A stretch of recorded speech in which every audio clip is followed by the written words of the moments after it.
All right, recording has started. Thanks very much, Hannah. Okay, back to the slides.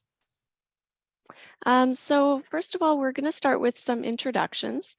We do have a lot of CST members on the line and a lot of BC Cancer Sustainment and Implementation Team members on the line. I'll ask those folks to please add your name and just a very brief introduction of yourself into the chat, please, and we'll take those down for our note taking. As I said, my name is Erin Dykstra. I'm a registered nurse by background from radiation therapy at Abbotsford Centre. And I work now for BC Cancer CST and have been doing that for about 4 years. Arlen, are you on the line? Would you mind introducing yourself? Hi, Erin, and everyone that's joining us here this morning. My name is Arlen Haywood, and I am the Senior Leader for BC Cancer Clinical Informatics. Thanks, Arlen. Johanna, would you mind introducing yourself?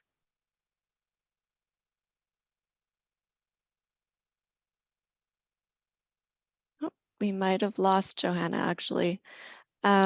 Kelsey, can you please introduce yourself?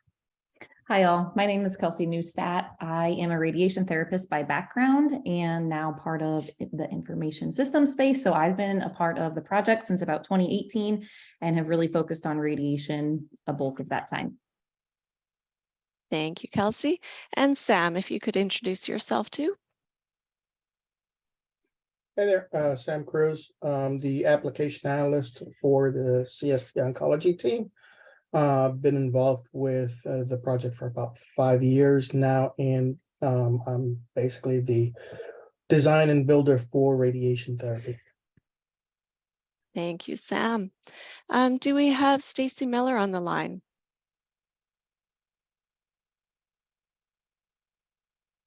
Okay.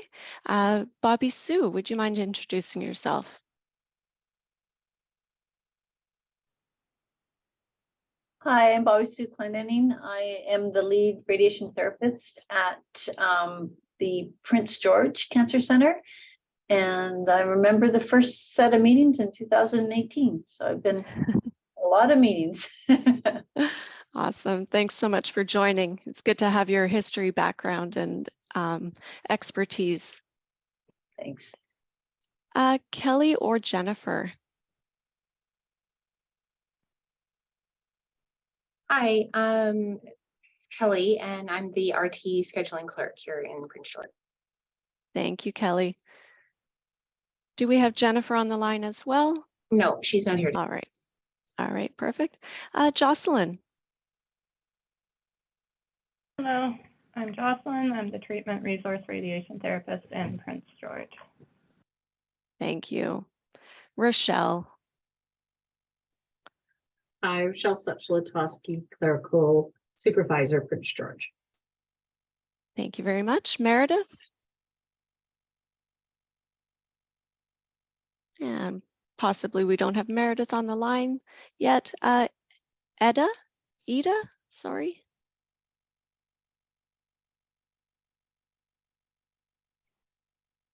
Do we have Ida won't be attending. Okay, sorry, pardon me, what was that? Ida won't be attending today. Okay, all right. Do we have Samandeep?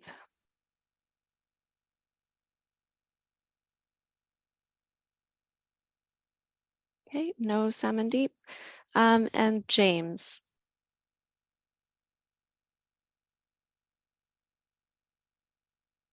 James Carey, not on the line. I believe we have David Morris. David Morris, resource therapist. Yeah, I'm David. I'm the planning CT and dosimetry resource in Prince George, and also involved in clinical trials. Okay, great. Thank you very much. I wanted to let you know that it's Carrie James, not James Carey. Oh, sorry about that. Okay, we will change that. So I'm just noticing I don't think we have Dr. Hunter or Dr. Miller on the line as of yet. Okay, I see in the chat Dr. Miller is seeing a patient at the hospital right now. And Dr. Hunter is with a patient until 9:30. All right, that should work out fine. Hopefully she'll be able to make it at that point. And Quinn, thank you for putting your information into our chat. Is there anyone else from Prince George who I'm missing on this list?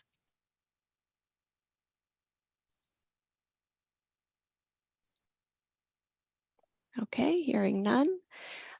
We do have some SMEs from Vancouver Centre on the line today as well, but I have to say I'm not certain exactly who is with us from BC Cancer Vancouver. If you're able to please put your information into the chat as well, that would be fantastic. We've invited some SMEs from Vancouver Centre, as well as our CISs from the sustainment team at Vancouver, to just help inform this session as well and ensure that we've captured everything that needs to be captured. Are there any other introductions, anyone who hasn't been mentioned that would like to speak up at this point?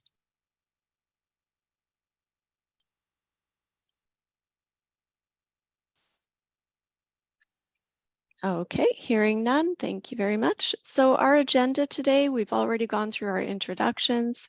We have a high-level review of the external beam radiation therapy workflow, and then we're going to go into demonstrations of that workflow. It is a fairly long demonstration portion, so do, in that case, of course, feel free to ask any questions that do come up, and we'll try to pause during the demo as well to take questions. Then we're going to do a review of the brachytherapy workflow, including a demonstration of brachytherapy. We're hoping to get to some requirements gathering at the end of this session as well, just to make sure that we have all of the information that we can get for this session. As I said, we're hoping to get to that. The priority today, though, is the demonstrations. Just a quick blurb about what is a subject matter expert, or as we tend to start calling you guys, SMEs. So everyone who's been invited from Prince George, you've been asked to contribute as an expert on how to shape best practice and have that reflected in our systems and processes. We're asking you to attend these enterprise overview sessions and to act as a resource for current state workflows and to contribute to the development of future state workflows. You have been empowered by your leaders chosen to help validate the content in this clinical system. So if there are things that don't appear that they will work for your center, please do let us know. And again, feel free to ask questions so that we can clarify anything.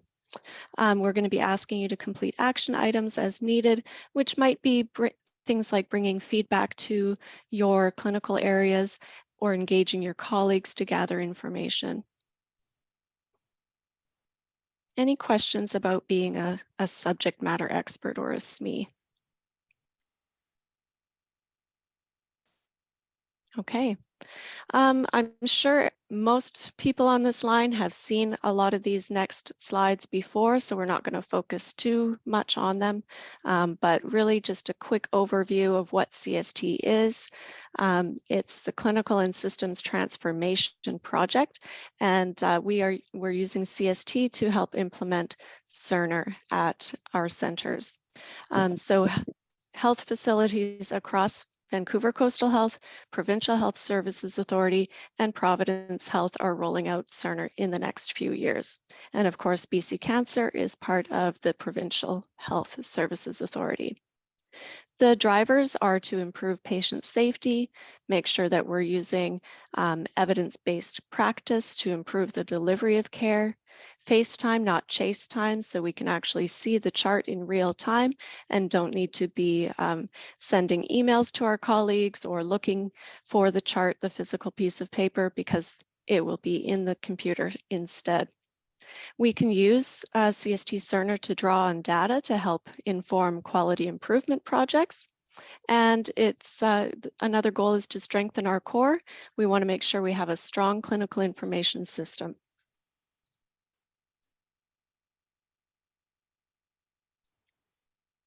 So just Cerner at a glance. The system consists of many different parts, but the focus that we have today is on Power Chart and this scheduling appointment book. We will touch on PM Office as well, but these other applications are external applications, but they do feed into CST Cerner as well. So we're looking at these guiding principles just to make sure that we're on the same page. We don't want to make changes for the sake of change, but if there's change that's necessary for safety reasons, regulatory reasons, financial reasons, or if the content just doesn't exist in the system, then that's certainly where we would be looking to make changes. Our focus is on enterprise design, so we are asking that we consider along the way what changes we implement, how those might affect the broader picture. So the VPP, which is the Vancouver Coastal Health, Providence Health, and Provincial Health Services Authorities. And our priority is on must-haves. So things that we must have prior to activation of CST Cerner is what we're going to be focusing on. And then the nice-to-haves, that can be evaluated after activation, and we can address that in the future after go live. Any questions there?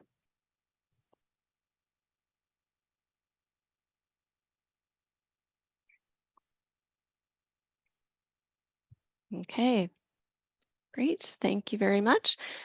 So for the first part of our demonstration, we're going to be talking about external beam radiation therapy. So for this demonstration, please consider that we're talking about a patient who's been accepted as a new patient with a radiation oncologist, and they have presented to the general clinic for their first appointment with the radiation oncologist. I'm just hearing a tiny bit of background noise. Are there any questions? Or is there a mic that might need to be muted?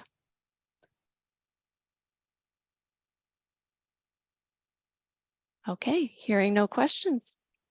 I'm just going to pop over into the build domain for CST Cerner and start the demonstration portion of our presentation. So now everyone should be seeing Power Chart. Please let me know if that's not what we're seeing at the moment. Okay, sounds good. So what we're looking at right now is the ambulatory organizer, and I'm logged in at the moment as a radiation oncologist, and we're going to go through provider order entry for our new patient. And the new patient today is PG Demo 23, first name Prancer.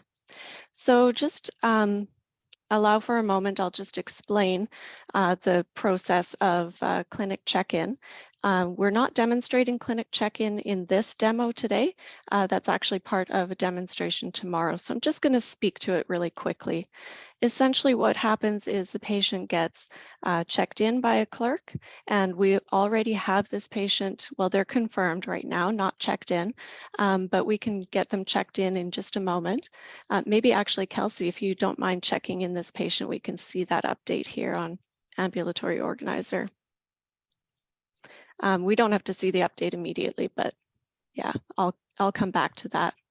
So after the patient is checked in by a clerk, a care aide, or an LPN, whatever your normal clinic workflow is for bringing patients into the room, would commence, and that person would take the patient for their to measure their height and weight if that's required at the visit, as well as any vital signs that are required. We do have opportunity in the system then to document that assessment. And again, that's part of a demo that would be done, that will be done tomorrow. But it's also, of course, we'd be teaching everyone, LPNs, RNs, and care aides how to do that within the system. So I just have one question at this point for our PG team, and that is, what do LPNs and RNs currently complete for new patients?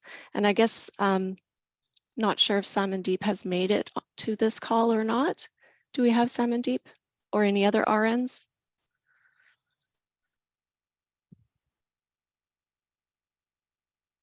Okay, hearing none. We'll have to deal with that in a later session then. I do want to just check if Kelsey's been able to check in that patient. We'll see if that pops up. And they are checked in. Thanks very much, Kelsey. So you can see prior to the check-in process, the patient was in a confirmed status here in Ambulatory Organizer.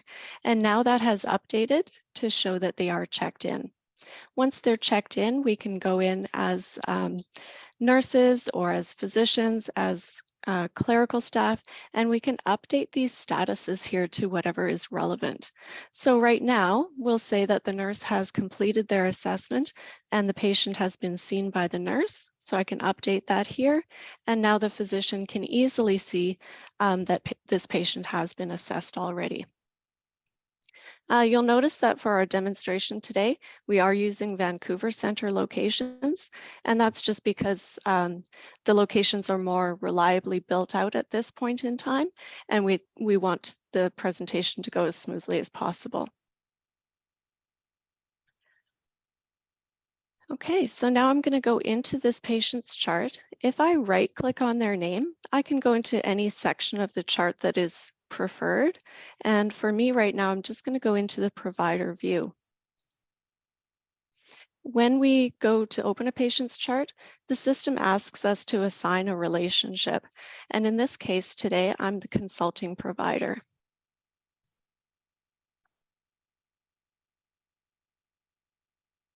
So the chart opens here to the quick orders page. And we can actually go, first of all, we'll go to the outpatient chart here.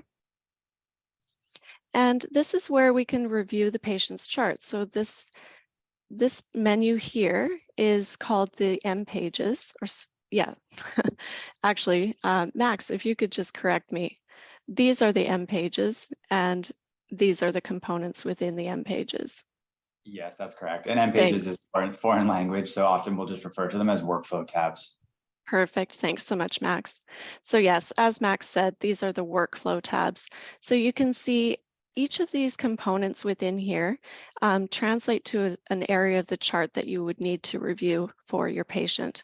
So first of all, I'd be interested in looking at, does my patient have any allergies? So I can go to this section of the chart and review their allergies and make sure that they're up to date. Once I've done that with the patient, I can complete that reconciliation. And now the system shows that I have reviewed the allergies. And this factors in later when we do our provider order entry, because if we haven't reviewed allergies and we go to order medications, the system will remind us to do that. We also have our medications, so home medications. Currently, medications are being collected, I'm assuming, on the PRISM form, also being printed from PharmaNet. And when we go live with CST Cerner, PharmaNet will actually feed into Cerner. So that makes your medication reconciliation a bit more convenient. If there are medications that are missing from that PharmaNet and the patient identifies them, they can easily be added. So I'm just going to go here to complete the medication history. So this right now is the BPMH, so the best possible medication history. And as I said, PharmaNet will feed into this after go live. Because we're in a build domain at the moment, it doesn't actually bring anything in. But if I were to click import in the live domain, then the medications would cross over from PharmaNet. So I'm just going to click done. And then there's also the outpatient medication history. So if I open that.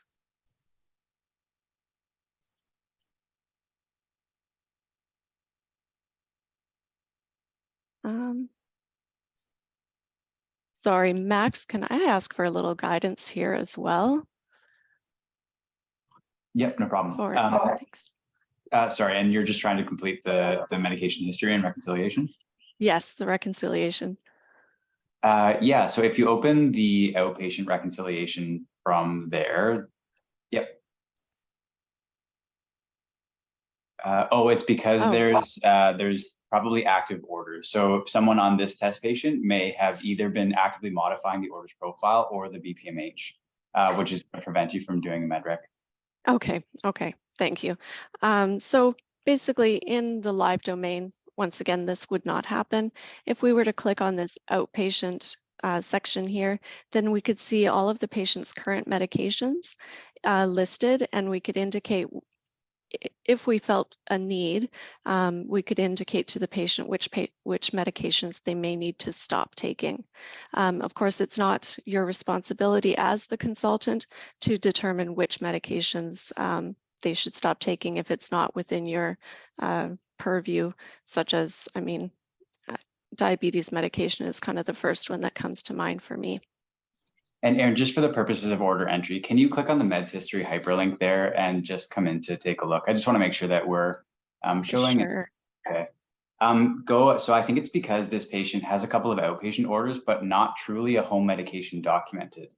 So That's either fine. if you add one or choose no known home medications and then click document history, that will let you proceed now. It'll check mark that the meds history was reviewed. Thank you. No problem. There we go. So if there were home medications, this is the list that they would show up in.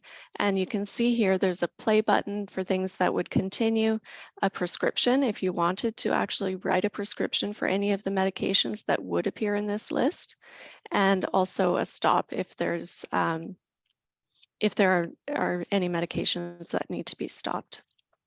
So I'm just going to sign this reconciliation, and now we can see a check mark there indicating that it's completed. Any questions about medication reconciliation?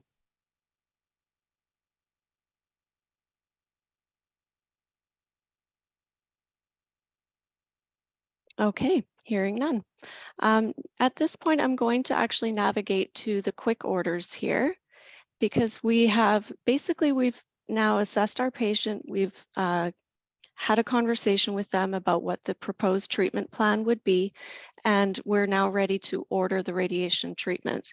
However, I'm sure everyone is aware that for radiation therapy, the actual radiation therapy orders will still go into ARIA.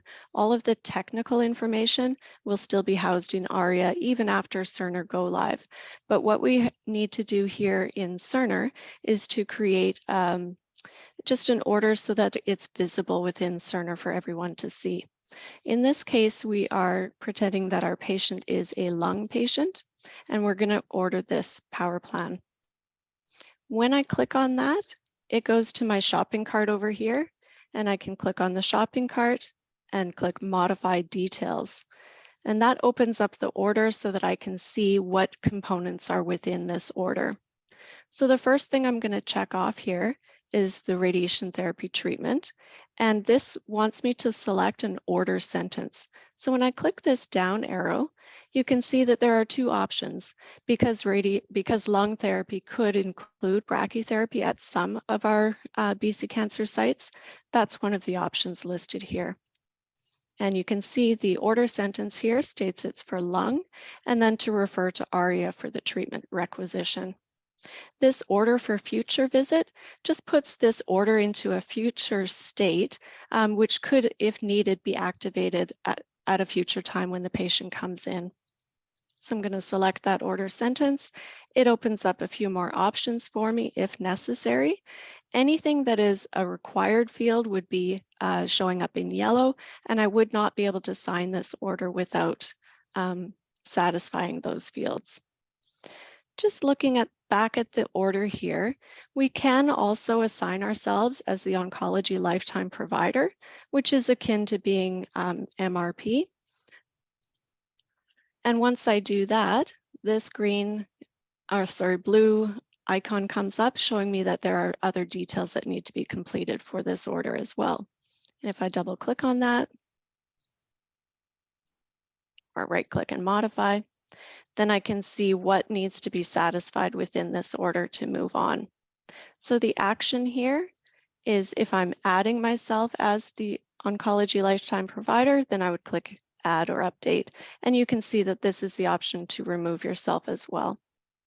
We can indicate a code status if that's relevant to this patient's care. And in this case, we're going to be full code. We can choose a follow-up clinic visit, a nurse visit, a telephone visit, and then there's other diagnostics within this power plan that we can also select if they are relevant. So you can see different options for CT scans, lab tests, and other things.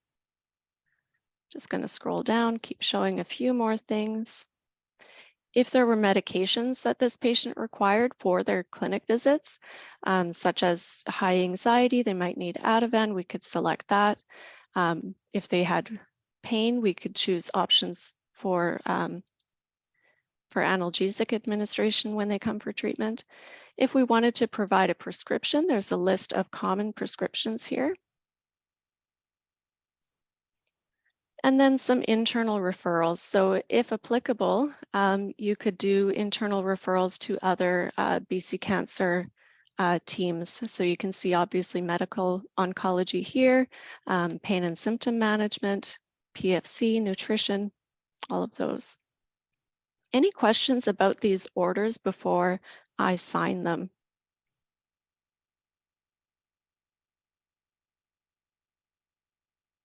Okay, I'm going to choose orders for signature. One last chance to review the orders that I've put in, and then I can sign those orders. And this is indicating there's an update to the relationship because I have assigned myself as the lifetime oncology provider.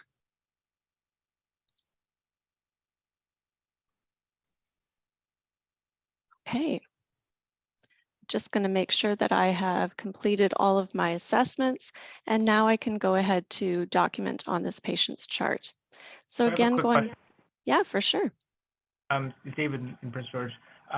So is it the physician's requirement to set themselves up as a provider? Is not someone like in the secretarial or clerical role to do something in that category? It seems like one more button the doctors have to click, 4 or 5 times. Yeah. Yeah, I can appreciate that.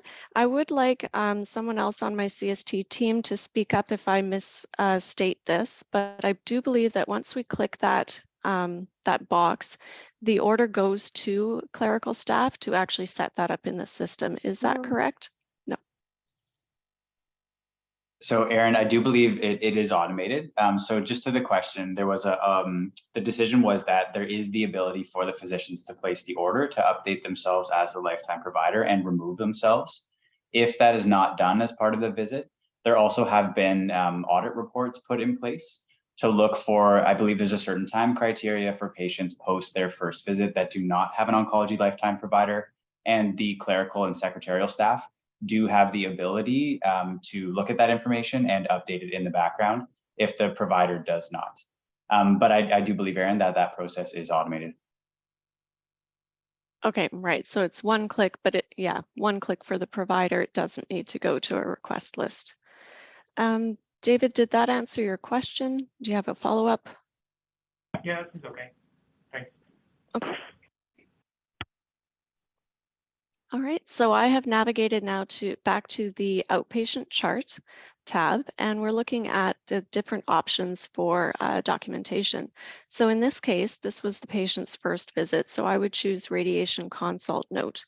Obviously, you can see the purpose for these other note types here, and when I open this up, it pulls in information from throughout the Cerner's the system, the chart.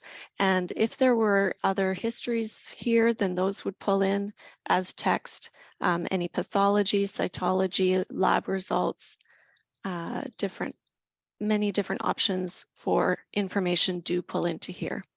If there was anything as part of this history that you wouldn't want to have documented, such as a gynecological history on your patient, you can just click this X to remove it from the note. That just decreases the amount of clutter that ends up in your final documentation. So for the purpose, one thing to note, yeah, Aaron, if you actually don't add anything, it won't be included. And Max can correct me if I'm wrong, but if you leave it blank. Yes, that's correct. The template is smart enough to find sections that do not have intentional content placed in them and remove them from the output of your note. Awesome. Okay, thank you for clarifying that. I'm just going to document a quick assessment and plan here. This can be documented by typing or using speech recognition software.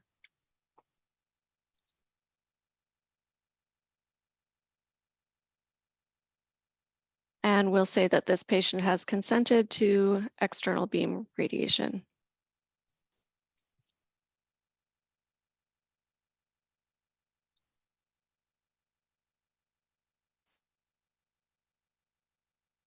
It's nice to see that we have spell check within this note as well for my sake.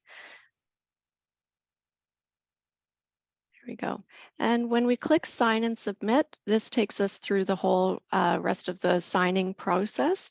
If we were to click save, it would just save this note for later. No one else would ever be able to see this note until we go back to it and sign it and submit. Now we have the option to CC a provider if wanted.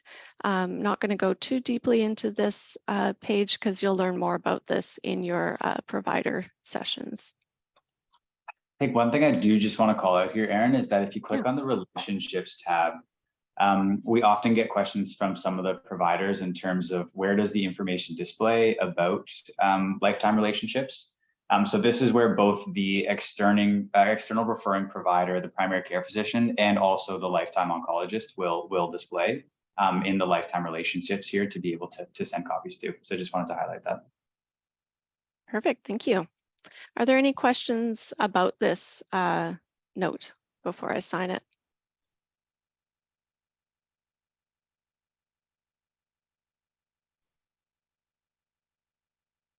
Okay, and once that note is signed, I'll just quickly show that it appears over here in our documentation section of the chart as an oncology consult note. So this brings us to the end of the provider portion for this part of the demo. Are there any questions before we turn things over to Kelsey to show us the scheduling portion?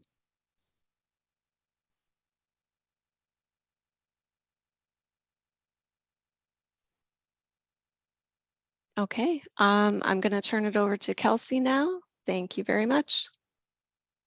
Thanks, Erin. Okay, so the one thing Erin didn't mention just at the end is, of course, as the radiation oncologist, you would then go to ARIA and fill out all of your radiation specific details, the fractions, CT sim with or without contrast, all of that good stuff, just as they do today. So as the radiation clerk, I am getting all of my details for scheduling from that ARIA requisition.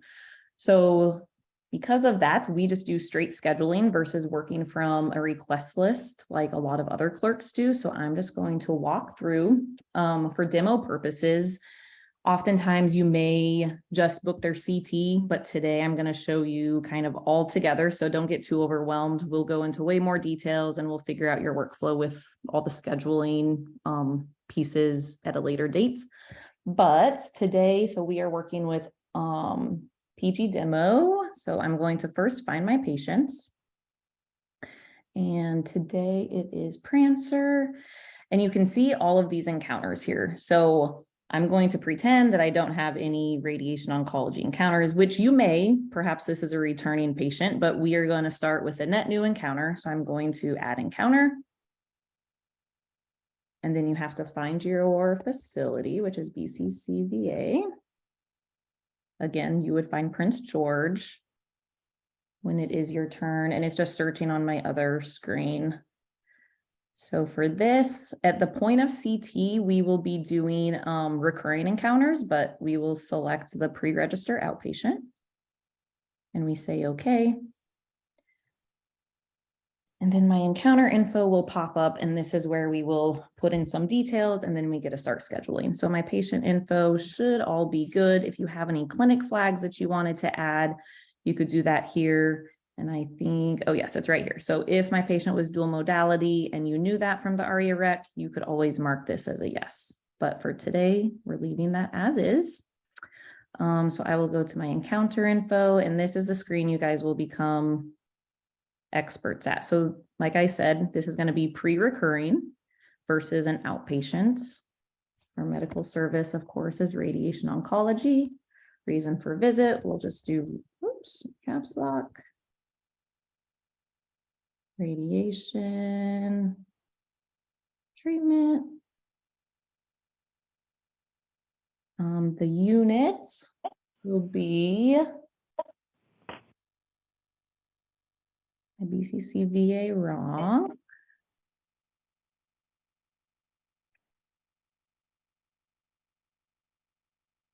Can I just make a comment? It's Janine in Vancouver.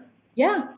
I am a radiation therapist and I work at the in brachytherapy as well as at the assigning desk.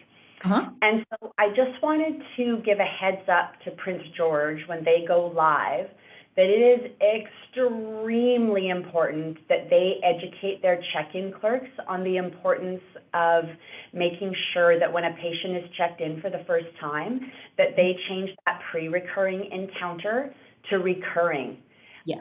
We had a problem here in Vancouver with clerks that just weren't educated properly, and they had changed that pre-recurring encounter to outpatient.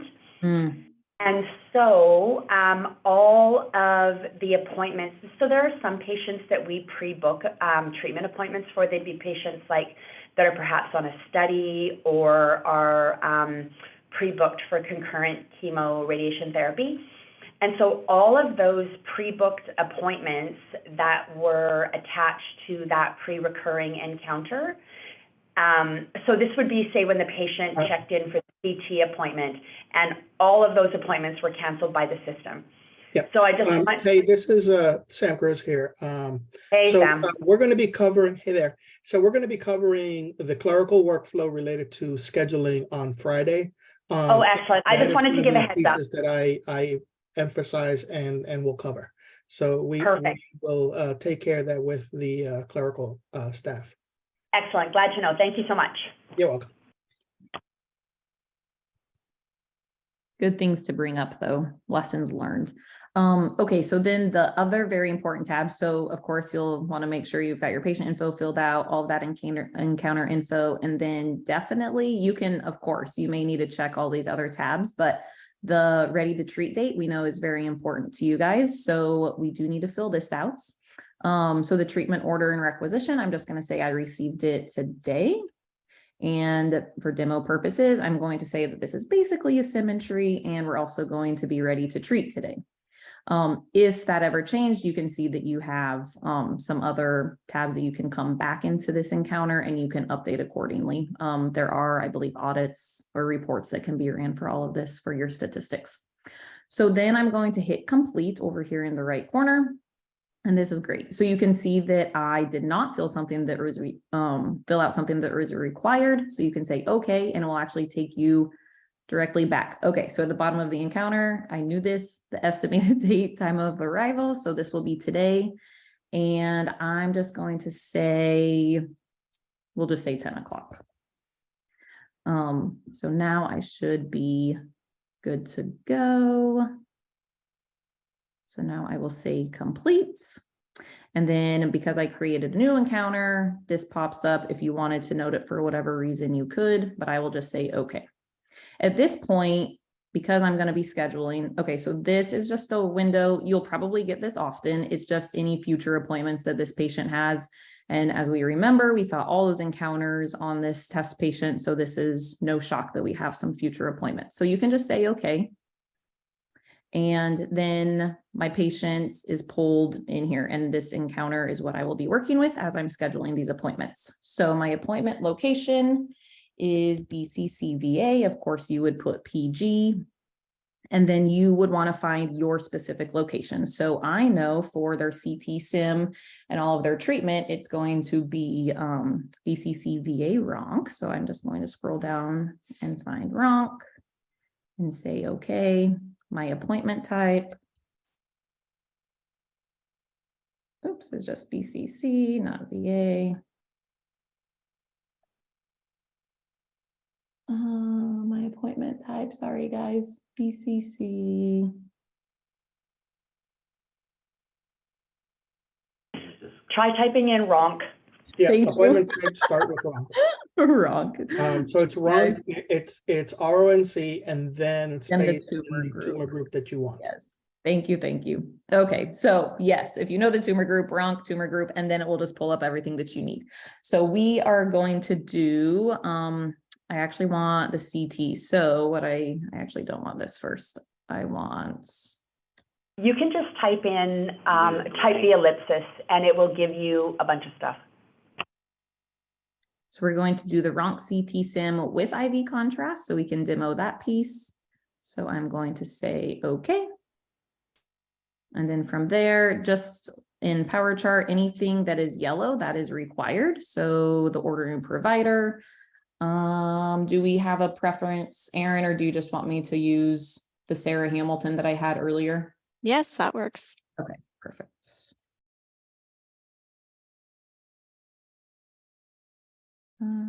Okay. The tumor group, of course, is lung. Then we just keep moving all the way down, treatment sites, long mediastinum. So the priority, it's very important. I know it's easy to just do next available, but we have been told from Vancouver, again, this is lessons learned, that people were just very much defaulting to that. So we just want to put an emphasis to not do that. Because I know that we want to get our patient treated quickly, I'm just going to say within 48 hours. This is no for research. Interpreter will say no. And then that is it. So I have filled in all of my requirements. So I'm going to say move, and this moves everything to this work in progress. And I'm going to also say next, and I'm going to do this because then it kind of restores all of my patient info. I don't have to go back in and like find my patient name and even the location, and I can just keep scheduling versus scheduling this one appointment and then going back and kind of starting over. It saves you a few steps. So now that I've scheduled the CT sim, I'm going to do day 1 of treatment. So I would remove this, and I know it's lung. So I'm going to find my Ronc lung. Was someone going to say something? No, okay.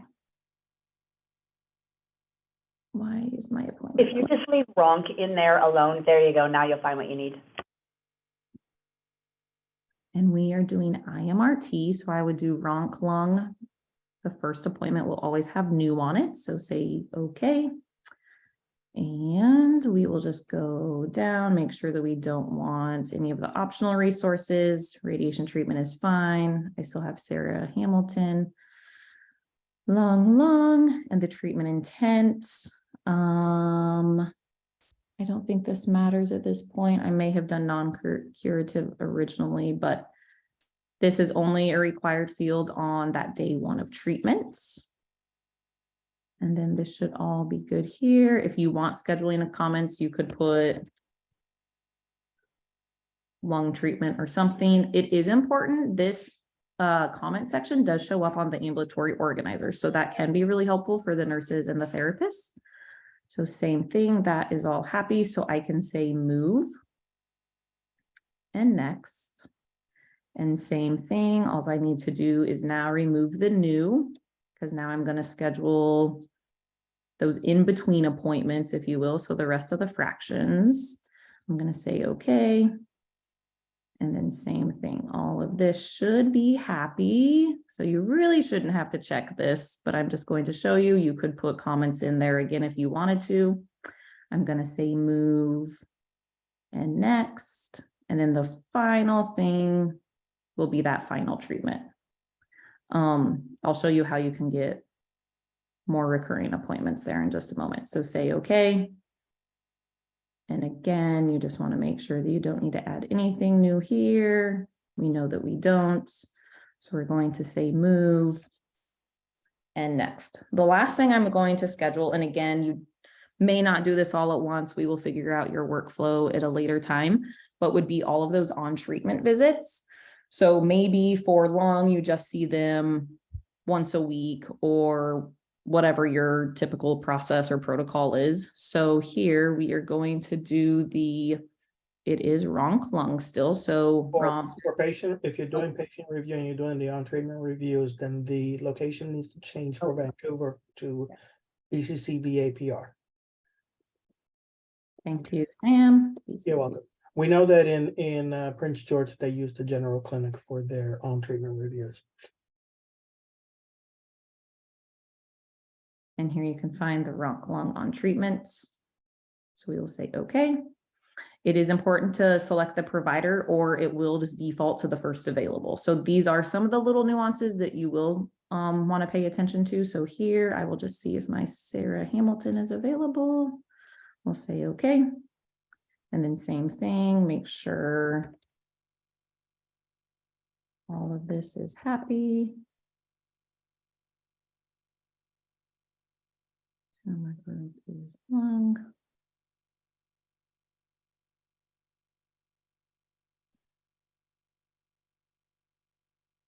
And for on treatment, we'll just say within a week. They want to be seen every week. No to research. Interpreter, no. You can always update the modality, but we're going to say it's in person. And then scheduling comments, I'm just going to put on treatments visit. Okay. So then one last time we'll say move. So now, just for my own sanity, because this is kind of a small box, I like to minimize everything just so I can kind of see what I've got going. And then it just makes more sense kind of in your head, right? With the workflow of a radiation oncology patient. So we start with our CT sim, then we have our day one of treatment, all of our in-between appointments, and then our final treatments. And of course, any extra appointments, which would be that on treatment.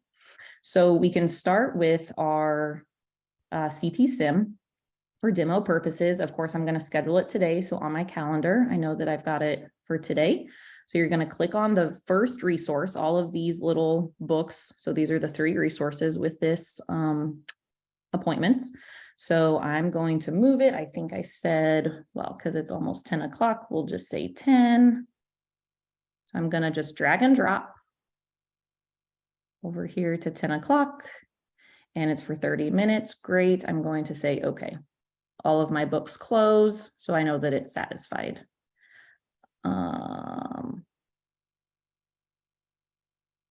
Oh, why didn't, sorry, Sam, I'm gonna call on you. Why did it not schedule my nurse and my IV? I usually don't have to do all of that. That is probably because of the availability. Okay. So typically it should satisfy all. Yeah, it should satisfy everything one. related to that.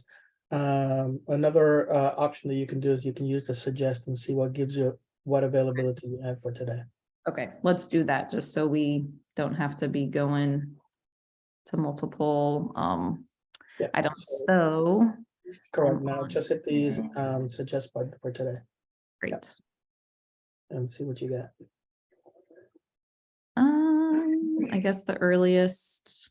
So go, yeah, all the way to the top and then just double click on the first available. Okay.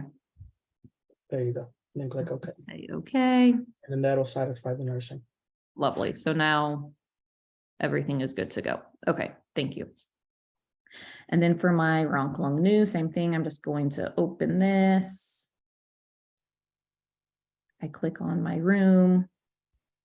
I should have paid attention to when this was, because of course I want my CT to be before my treatments. So we'll just say, we'll schedule it for 1, we'll say.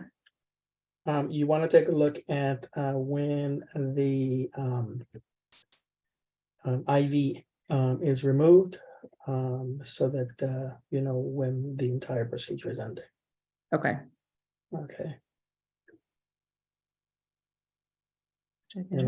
Right. So 12:15 it starts, and then you got 30 minutes from that. So 12:45 the patient will be done with CT. Okay, so I think my 1 o'clock gauge is good. So we will say here, I'm just going to drag and drop to unit A for 1300, 30 minutes, I will say, okay. So if for whatever reason you ever needed to change the time, you can always do that when this pops up, just so you guys know, and say, okay. So that is for today. So then of course I want to pay attention to when I'm scheduling my next treatments, right? So I need to pay attention and change the date. So I would go to 31 for the purposes of the in-between fractions. I'm just going to say the not day one or the final. It is always best to go to suggest. Oh, that's not what I meant. I meant recur. Let me cancel out of here. Go to, Sam, just so I don't confuse them, do I have to be at the top level? Yeah, you can be at the top level and stuff. What are you gonna do? You're gonna do multiple recurring sessions? 3 fractions, yeah. 3 fractions, then go ahead and click on the recur. Perfect. So you can see that we do have this defaulted, so Monday through Friday, of course, and then you want to pick your start date. So I know that it's going to be tomorrow, and it's going to end after, we'll say 3 instances. So then I just say, okay. And now For it's the going. purposes of this demo, we're doing a total of 5 fractions. So you'll have Yes, your new, you'll have 3 intermediate ones, and then you'll have your final. correct. So then they do default to the bottom. So you can see, just so your eyes are still kind of following where we are. So you have your final, you're on treatment, and now you'll have those 3 intermediate fractions here.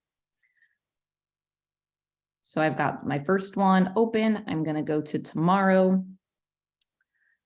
We're going to say that this patient can actually come at 9:30, just so I don't have to scroll and make you guys sick multiple times. So I'm just going to say 9:30. Okay. Then I'm going to go to my next recurring. Same thing, we'll say 9:30, but of course I need to change the dates to Thursday. Nope, Wednesday. I did day 1, day 2. You don't actually need to change the date because you have already recurred for those specific dates. As soon as you click on the room, it takes you to the right date. Thank you. That is correct. Yeah. Thanks. And again, during our scheduling data gathering session, I will go into this in more detail.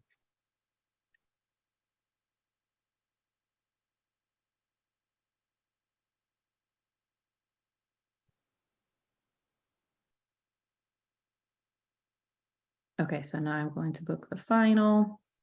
And so I do want to make sure that that is for Friday. So I will have to select the Friday since that wasn't part of the recurring instances. And same thing, my patient is at 9:30 every day.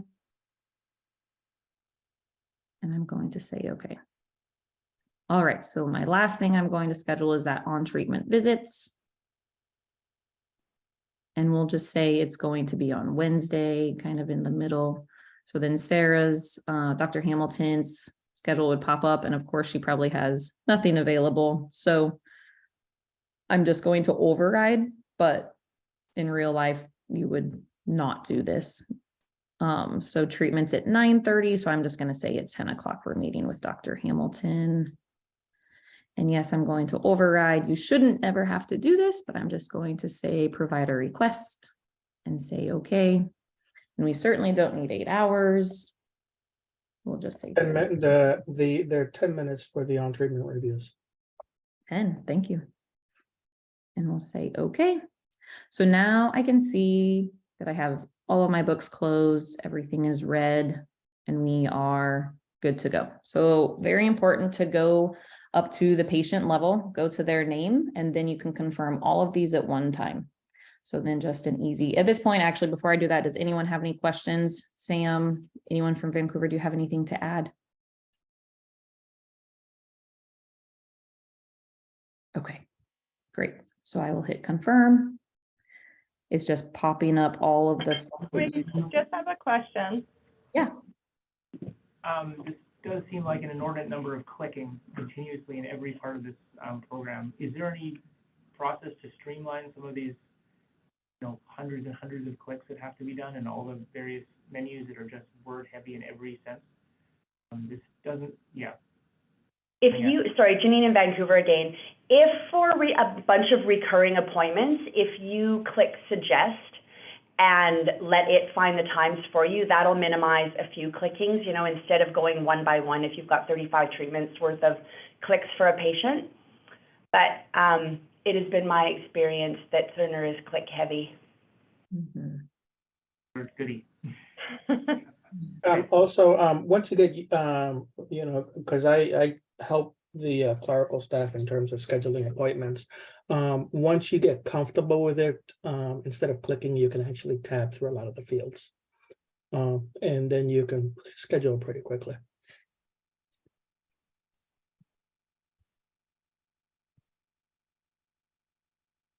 Okay, I know that's not the answer that you wanted to hear, that it's click heavy, but so we click OK. So the system is doing its thing. You can see it's thinking, so it's going to schedule everything. Once an appointment is booked, so I should have pointed this out. It was yellow when I was just dragging and dropping, so that meant it was not yet confirmed. Now that it's this teal color, and you can see the status of confirmed on that. So everything has been scheduled. So then at this point, ultimately, the clerk could then move on to their next patient or check in patients or whatever the rest of their tasks are at this point. Again, for the purpose of this demo, we're just really pushing this patient through their journey. So what I'm going to do is check in the CT sim and their day one of treatment, just so you can then get back into PowerChart with Erin, the nurse. So I'm going to go to today. And again, there's multiple ways where you can check in a patient. You can have your book open and just like see all of your patients for the day. You can search if your patient walks up and you can search by their name. Since we're here, actually, I am on the wrong room, so I won't even find it. So I'll just show you how you can go to a request list. So we can do location. And this would be oops, BCC, VA, Rock. And I've got my start dates. You can say find.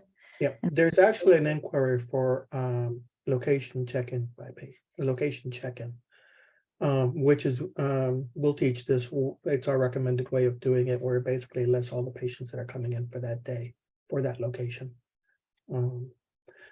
In radiation therapy, some of the challenges that you run into is that the patient may be seeing multiple, going to multiple locations, and you want to do multi check-in and stuff like that. So sometimes it's better to actually look the patient up and check them in that way.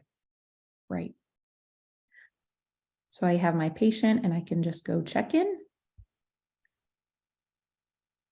And so it's going to pop up all of those details. I'm going to say okay.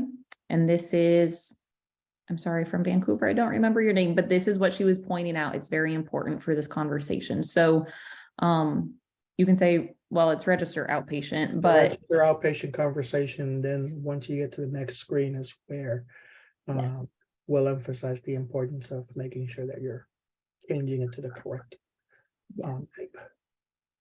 And it went to my other window. So let me pull this up here. So then you are familiar with this window. It popped up when I was first creating the encounter. So you can go through the patient info and confirm that everything is still good with them. The encounter info is where you'll have some required fields. So this is where it's very important to not select outpatient. This should be recurring, because starting with a CT, everything for radiation oncology will be on that same encounter. Source of ID, we'll just say other. I'm going to say that I verified their PCP was Alex test. And everything should be happy here. You can go through these and make sure that there's no required fields, but just for the sake of time, I'm going to say complete. We'll see if I missed anything. I did not. If you need to print any armbands, this is where you could do it. Yeah, I do want to cover one thing here, which I'll go ahead and make sure that I cover it on Friday. The oncology ready to treat date.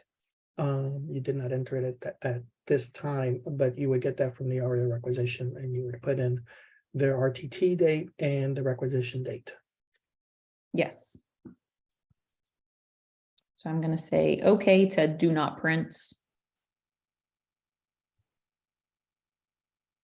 And then my patient, you can see now my status is checked in, and I am going to also just do the same exact process real quick with my my day one of treatment, my IMRT new. Where this wouldn't always happen on the same day, but this is your check-in process.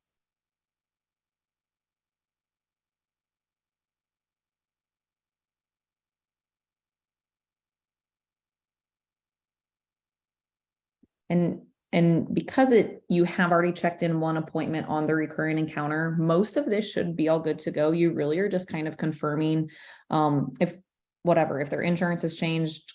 I think you guys always check an ID when you check in your patient. So just making sure that nothing has changed. You don't want to get lazy and not do your double checks, but if anything needs to be updated, then you can at this time. Otherwise, you can say complete. And again, I'm going to say do not print the documents since we're in a build domain. And as you can see, both are checked in. So I'm going to stop sharing my screen. If anyone has any questions. Kelsey, before you do that, can you go ahead and change the location to the BCC VA Bronc SPT? Over on the left-hand side where you have your location. Oh, yes, I'm sorry. BCC VA, you want the support? SPT. Yes. Why am I not seeing it wrong? You're in Kelowna. BCC VA. Oh, that's why. Thank you. And then Bronc SPT. Up. A little more. Up 2 more. No. Thanks, guys. Holy blindness when everyone's there. Go ahead and click find. And go ahead and check those 2 appointments in, please. Okay. You want me to stop sharing my screen? And Erin, do you want to start going so people don't have to watch this 2 more times? Yeah, that works for me. Thank you. Is everyone able to see my screen now?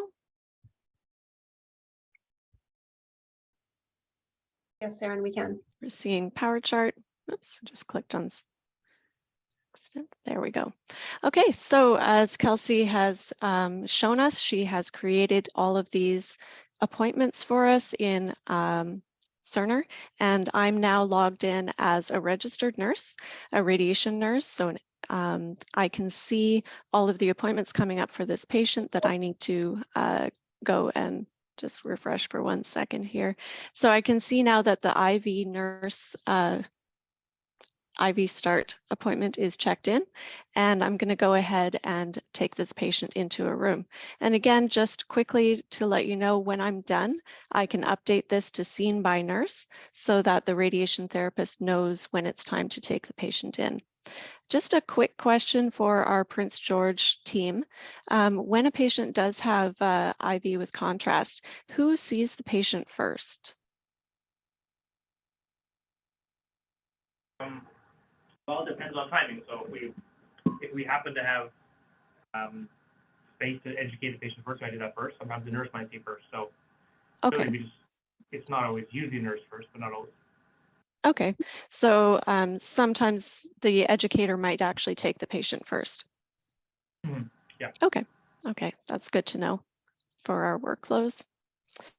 So yeah, just as a nurse now, I'm logged into the patient's chart, and you can see I've gone directly into what's called interactive view and I&O. This is where we document vital signs.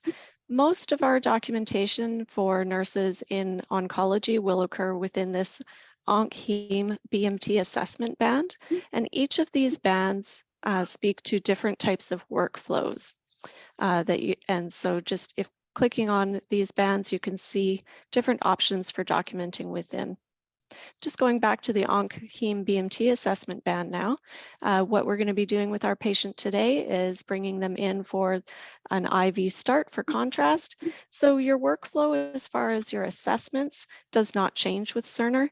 And so I'm just going to show you a few of the ways that you will be entering your assessments here. So we can weigh the patient and enter that weight if we'd like. And then we can also do some vital signs. So just going to scroll here, and I apologize if the screen is quite small. it's kind of just the way it comes through sometimes on Zoom. A peripheral pulse rate of, let's say, 82. And I can just tab through these if I would like, or I can click on them, double clicking to open.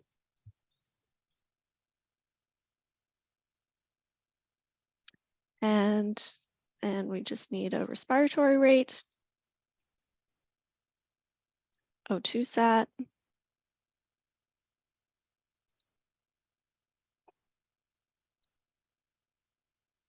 So these are all of the vital signs that I'm documenting for my patient, and I click this little check mark here to sign. Now that I've entered those vital signs, I'm going to go here to add a peripheral IV. When we add IVs to Cerner, it's called adding a dynamic group.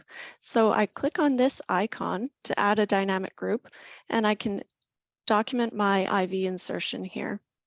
So I'm going to say that this one is going into the forearm on the left-hand side. And for contrast, we're going to use a 20 gauge. Now that I've done that, it opens up the options here for me to document within that dynamic group.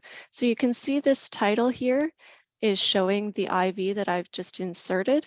If I don't discontinue this, it'll pull across encounters, and it will show that the patient still has an IV at the end of this visit. But I will be discontinuing this at the end of the visit because it will no longer be required. If this were a central line, again, that's handy because you can see the central line carry across encounters, and you'll know where it is, what type of line it is, and those sorts of details. So I'm going to document here within my activity that I've inserted the IV. And now I can tab through and indicate that I've checked the patient's ID band. Total number of attempts, we'll say 1, and 0 unsuccessful.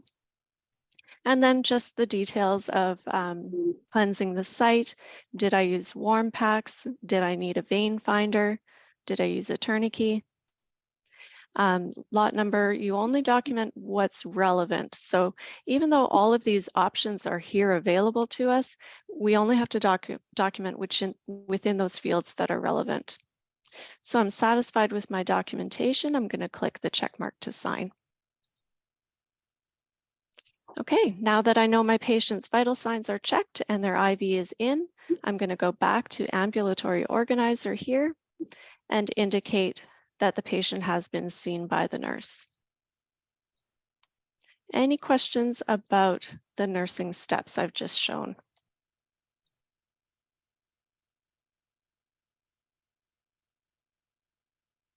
Okay, hearing none. Now I'm going to go and log in as a radiation therapist. So as a radiation therapist now, I can see that the patient has been seen by the nurse. Their IV is in. That would be the indication that the IV is in. And I can take the patient for the rest of their CT with contrast. So I'm just going to open up this patient's chart. Once again, if we right click, we can go into any section of the chart that we want to go to. To start the process, I have to indicate my relationship with the patient, and I'm the radiation therapist today. And you can see that I've gone directly to the orders section of the chart, which actually isn't what I wanted to do. I wanted to go to quick orders, so pardon me there. This is the ambulatory summary, so very similar to the provider view that we saw initially, and of course the nurse view as well. They have the applicable tabs here under the menu, and upon clicking on that tab, it takes me to where I would like to go. So we have a tab here called Radiation Therapist Orders. And this is where we can put in relevant orders for patients. If we've done a pregnancy test, we can document that, or we can order that here. We can order isolation orders as needed. All of these orders come from the ARIA requisition, just like they do in current state. And so I know that as the radiation therapist, I've reviewed this patient's chart, I've reviewed their vital signs, I've reviewed their creatinine levels, and I know from the doctor's order in ARIA that I can order the Omnipaque contrast. And we enter the doctor's name here, and we can select no co-signature required because, as I said, this is already ordered in ARIA, so the doctor does not need to co-sign this order. Any questions about that piece? Okay, and I've just proven to you why it's important to check allergies as well, and to let the system know that you've checked allergies. So just a quick note, we can see allergies here in the banner bar, but it is important to go to the allergies and review them and let the system know that we've reviewed them.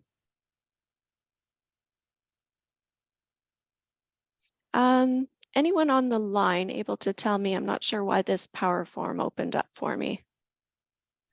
Amanda or Jenny, do you know why this opened up?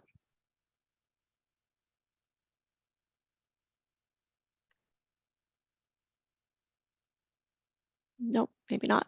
Okay. Erin, can you go back a little bit in terms of, well, which button did you press to have it come up? Sorry Yeah, about that. no, it's okay. I just clicked to review the allergies, but I'll cancel that.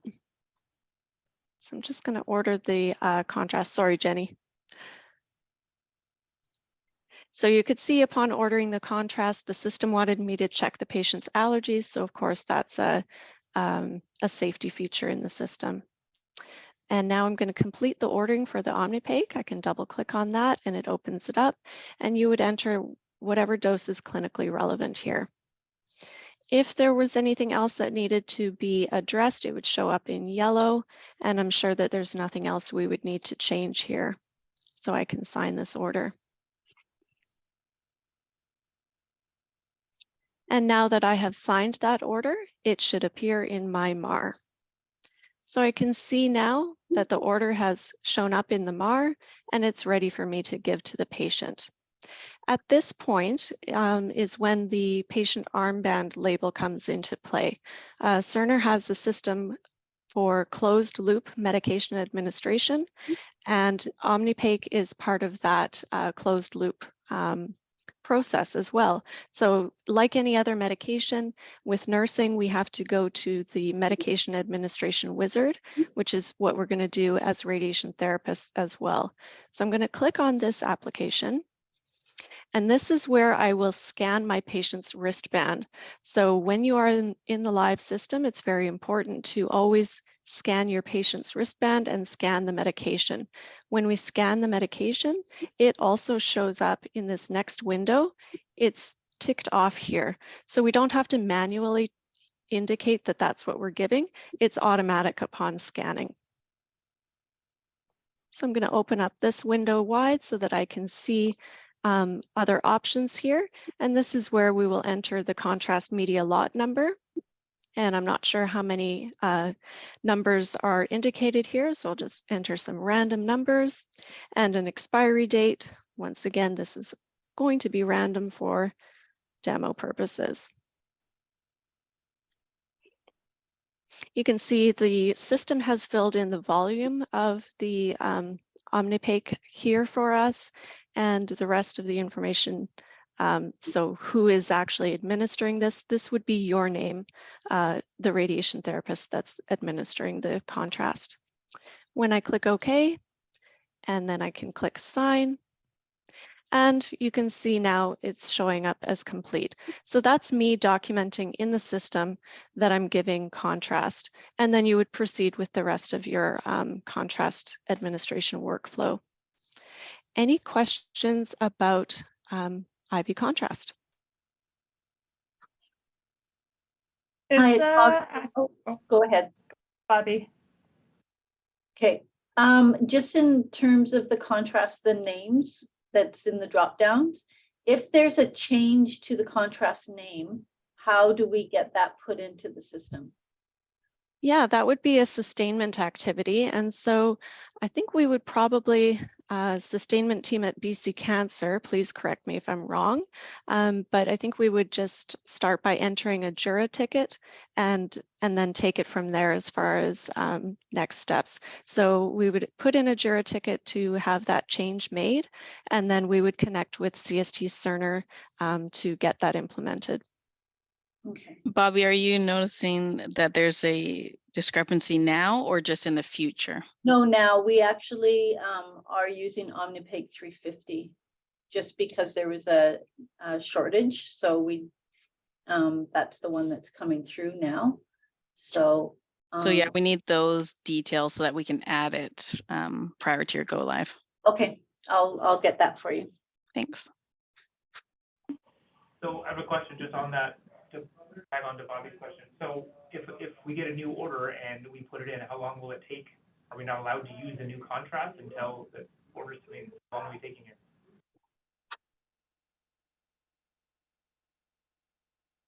So yeah. If you know of a change in a contrast, usually you have some leeway, and that's enough leeway usually for us to add that into Cerner. So as soon as you know, and that's part of this build and design, if you notice that there is a contrast missing, we need to get that built prior to your go live. And then if things change once you are in sustainment and once you're live, then we get a ticket created right away with the details that are needed. Okay. And that, how long would it take you guys? Because we didn't get a lot of notice on that, so that would be the only worry. How long? We escalate as needed. Okay. Yeah. Okay. Is the actual IV questionnaire that CT staff do going to be in Cerner or still in ARIA? That will be staying in ARIA. Okay, so this is just an extra step. Yeah, it's a step to indicate to others who are looking at the system that the patient has received that medication. So the ARIA questionnaire, can you please remind me, is it more technical questions or it also includes the EGFR allergy history? It also includes all that and the time that we administer it. So we're doing double the thing. And the contrast loss. And the contrast loss and expiry date. So okay, we're doing double the work for no reason. Amanda, are you able to comment on that question? There was a provincial group previously. I haven't looked at the contrast document in a while. So I have to look at that again, but we can take that away because it wasn't supposed to be double documenting. So let's take that away because I need to look at it. Okay, thank you. Does that sound okay to everyone on the line? Yep. Okay. Okay, perfect. Thank you. Any other questions, comments about contrast? Okay, I'm just going to close the loop here as the radiation. Yeah, sorry, go ahead. Yeah, just occasionally things happen. So we tried to give 100 mils of contrast. Sometimes there's been, errors in the line or something leaks. There's, we have to restart it because the line, things are worse off. So how do we put, if we put 100 mils in, we type it in here, and they only give 98 mils? Is there any, do we have to correct it, or what's the process for Yeah, I'm just thinking about how we would document that, and I'm wondering if we can modify this and indicate in here how much volume actually went in. So let's say it was 86 mils instead. So then it will show a modification to 86 mils. Does that make sense? Would that work? Yeah, that's good. Okay. But also we would be documenting that in the IV questionnaire, so. Right, okay, yeah. So yeah, it'll be great to actually see that document again. So as Amanda indicated, if you could send that to me by email, she's just commented in the chat there. That would be great. Okay, I'm gonna flip back to ambulatory organizer now, or we start to call it AO after a little while, and indicate that the patient has been seen by the tech. Apologies that it says tech rather than therapist. There's only so many options we can have in the system. So now that I've indicated that the patient's contrast is done, that I'm now going to flip back to being a nurse. And as a nurse, I can see that that patient is finished. So just pardon me while I go back to my nurse chart.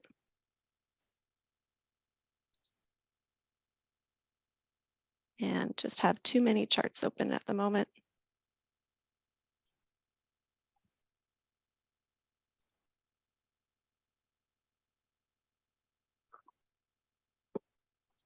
There we are as a nurse again.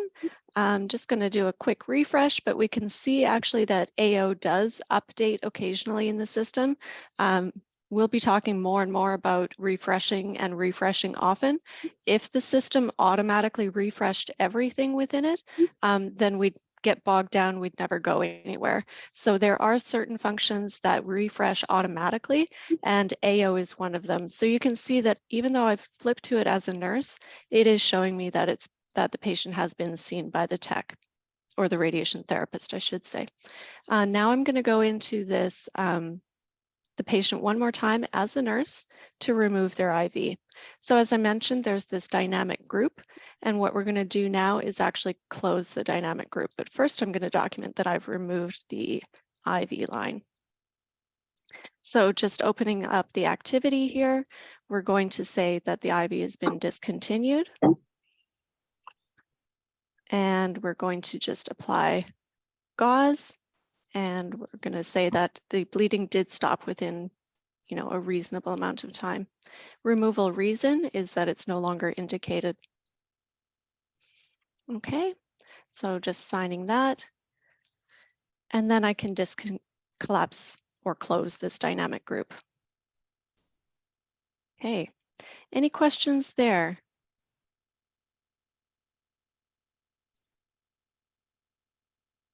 And now I'm just indicating that the patient is done.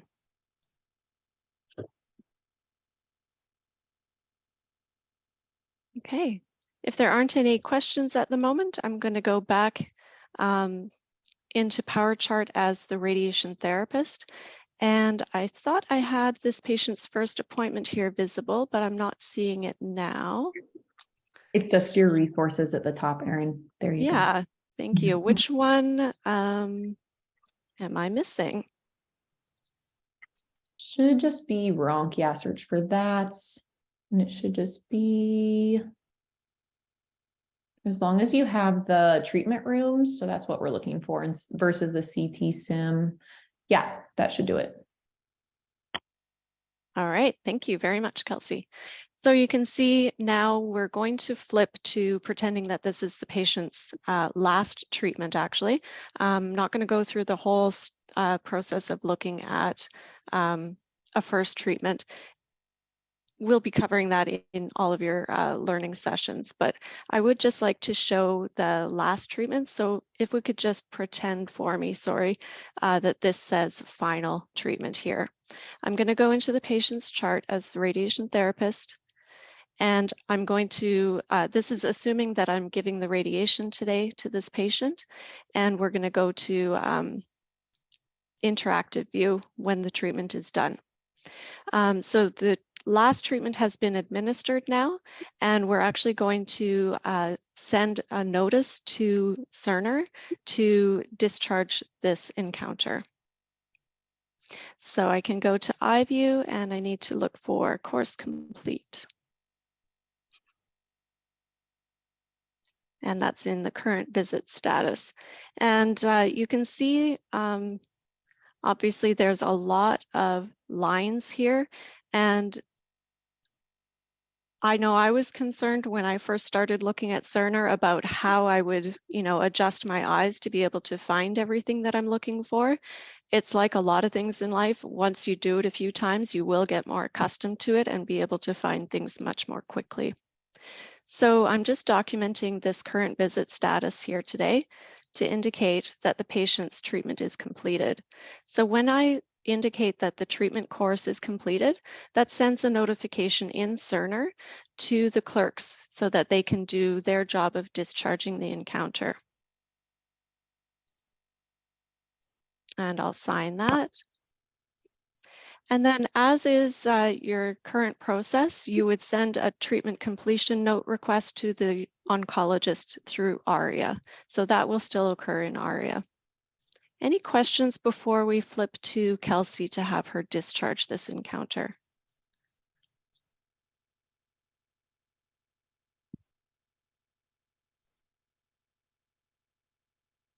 Okay, hearing none, I'm going to stop sharing and allow Kelsey to show us how to discharge this encounter. Great, thanks, Erin.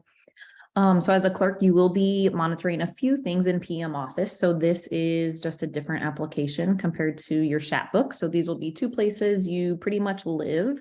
So I'm just going to refresh. We can show you again on Friday kind of how to get into this, but I'm in PM Office and under my work list. And then you're going to keep an eye on this recurring discharge work list. And so if you double click, it would open up and you would find your facility, but I actually already have that filled in for us. So I'm just going to click refresh and my patient should pop up, and it does based on what Erin just did in PowerChart. So you can see that it does show you some details, your patient's name, of course, you can look at all of this, but one thing that is pretty important to pay attention to so you don't just automatically discharge is this future appointments column. So you can see all of these other patients, there's no future appointments. Well, this one has a yes. So that's fine. But the biggest thing to know is if you discharge, it will cancel all of those future appointments. So as the clerk, you just need to confirm like, okay, is the patient actually done with this encounter? Do we need those appointments? If so, if you need them, just do not discharge this until you know that like everything is status quo. But we're going to pretend that we do not need them and it is all good to go. So it's just an easy right click and you just discharge the encounter. Before I do that, Sam, Erin, anyone have anything to say? No, you kind of emphasized that specifically there. And again, I'll cover it again on Friday, that sometimes patients they put the discharge status in accidentally, not realizing that the patient still has a few more appointments to go or something. So if you run into a situation like that, and you see that Y in there, you just need to make sure that you follow up to make sure that indeed the patient doesn't need any of those future appointments. Great. Okay, so I will just discharge. And it's just making sure, are you sure you want to discharge? And yes, we do. So I'm going to say yes. And then you will fill out these few things. So end of treatment, discharge date, we can just say today, discharge time would be now, and a complete. And then your patient, you will see, will fall off of your list. And that is how you discharge the encounter. I just have a question. I might have missed it. So if you discharge the patient, would that also cancel any follow-up appointments booked with the radiation oncologist, or just discharge? It would not, because the follow-up appointments are actually booked on a different encounter. Okay.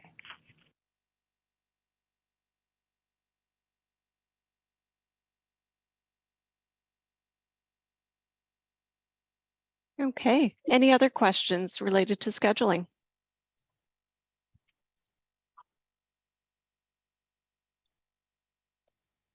Okay. Apologies for bouncing back and forth very quickly. Just in the interest of time, I am going to just skip the PowerPoint slides for this section and let you know what I'm about to do. We're going to use the same patient, even though, of course, this wouldn't be relevant in real life, but we're going to flip now to the brachytherapy workflow. And so what you're going to see is a very quick demo, again, of how provider order entry is done in Cerner, and then how that translates into the clerk scheduling. So again, we're going to enter the patient's chart and go to our quick orders M page here. And we have a whole list of power plans. I'm logged in as a radiation oncologist, and I'm going to enter a power plan for brachytherapy. So I'm going to open up Gynae, and we're going to do Ronc gynecological. Of course, you can see other options here that apply to other centers possibly, or if it's palliative treatment. So that's in my shopping cart now. I'm going to go and modify the details. And in this case, the radiation treatment will be Vag-Volt brachytherapy. So you can see once again that we do have this drop down to choose that option.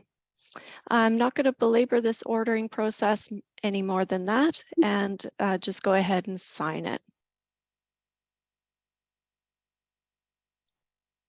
So once again, the actual radiation treatment orders would be entered in ARIA, and the clerk will get their scheduling orders from there. Any questions about this part?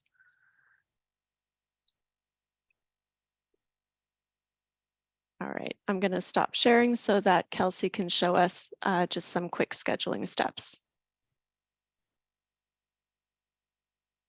Thanks, Erin. So I know this is a little bit repetitive, so I'm going to try to go quick for you guys, just so we can get to the end, like Erin said. So same patient, now that we're talking brachy, so even if my patient was still on external beam, we would create a new encounter because these need to be separate encounters. Hey, sorry. It's Janine in Vancouver. That should all be in the same encounter. All right, so let me explain this. So for Vag-Volt, it's all on the same encounter because they're not going for surgery. If they were going for surgery and they were actually doing the brachytherapy, excuse me, in conjunction with surgery, then of course they would have the surgical encounter. In this case, everything can continue to go on the same recurring encounter. But since we've already discharged that particular encounter, we actually do need to create a new encounter. Thank you, Sam. And Amanda, I did know the surgery piece. Let me make sure it's not at the bottom of this one, the encounter info. Okay, so we know all of this encounter information. So the encounter type will be again pre-recurring, assuming that there would be more than one treatment versus like a follow-up or a consult. This will be radiation oncology, of course. Reason for visit, I am going to put brachy here. My units will be BCCVA. Wrong. Attending provider. I don't know if Sarah Hamilton does.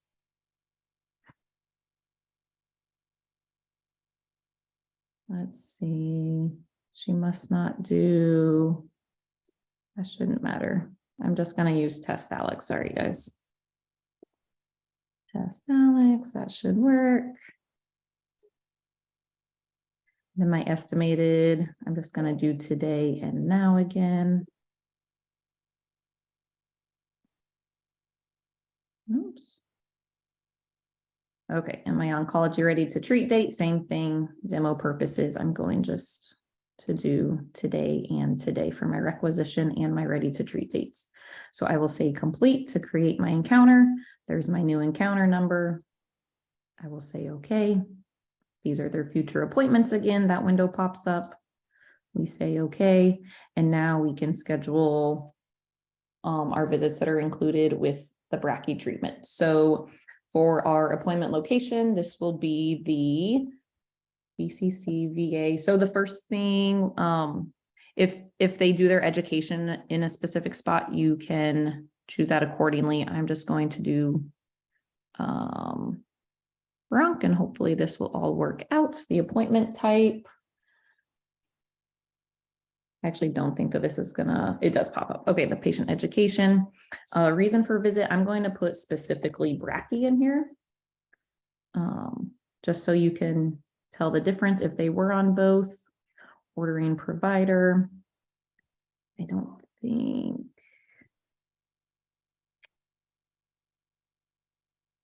Let's see. Now we've been using Sarah for all of these. Okay. Select your tumor group, which is, we're doing Vag-Volt. Gynae, sorry, goodness. Just a quick question with this. Could the provider put a lot of this information in? Can it not be sticky so the booking clerks don't have to go through and select all this stuff? You mean from the ARIA requisition? Like, is there a way that it could just fill in all of this? But when the oncologist first enters the information stating brachy is needed, why can't some of those parameters be pulled into here? Sorry, are you referencing that order that they place from Power Chart?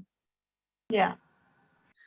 Yeah, so unfortunately, I don't like to use this term, but that order is kind of like, I'm using air quotes, a dummy order. It really doesn't go anywhere. It's just showing face up in the chart if like a medical oncologist or any physician or nurse were to click on the patient's chart, they're just seeing that like, oh, this patient is getting radiation treatment.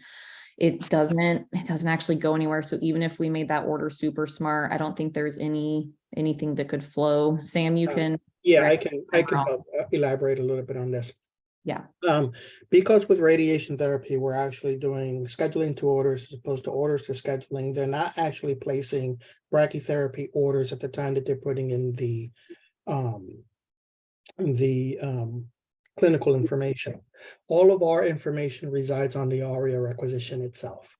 So that's why the information, because we're not doing order to scheduling, does not flow into scheduling and we have to enter it in. Okay.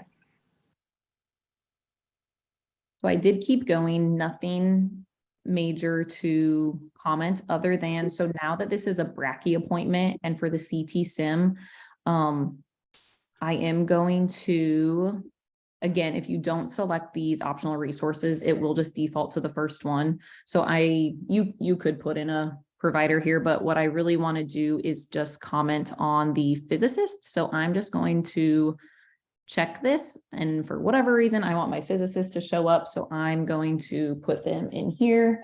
And I believe it's BCC, VA, wrong, physicist. Okay. And I believe it's the second one. So I'm going to add them. So you can do little things like this if you're wanting another person to be at that CT sim and have it hit their calendar as well. So this should all be good. I'm just going to make sure that my comment is still there, that this is for brachy. The scheduling comments won't stick either. You could copy and paste, I suppose, but no. And the reason why is because once you change, and Sam, again, if I'm a liar, please correct me, you're changing the appointment type. So it can clear because your resources may change with that appointment type. So it kind of starts at the top. And so if you change something up here, then like not all of that will stick. Does that make Different sense? appointments might have different accept formats, which contain different questions. So if you're doing a next and the actual appointment uses the same exact format as the previous appointment, then it will retain the information. Otherwise, you have to start again. So for reoccurring appointments, it would stick? Is that what I'm understanding? That's correct. In a fashion. So yeah, so if you're doing, for example, if you're doing recurring appointments for brachytherapy because they're having multiple brachy sessions, then yes, that information would stick because they are using the same accept format or the same question format. Okay. So it's Bobby, one more question. When you, just going back a little bit, when you put in the physicist, you said it would go, they would get they would get a message to attend, right? Now you had physicists 1, 2, and 3 or whatever. Will their names be in there once our system is created? And the decision was made to have 4 generic physicists per facility, and each facility can define what physicists 1, 2, 3, and 4 are mean basically. For example, in Vancouver, I believe they use physicist number 2 as the brachyphysicist. Okay.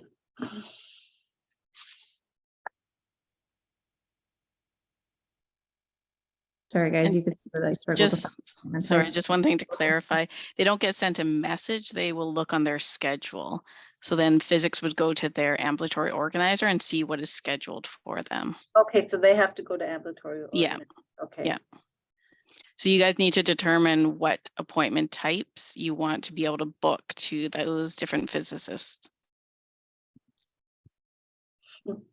That's fine. We were expecting to have to do that work and communicate that to our clerks. And we can manage that rota within the physics team. Thanks, Quinn.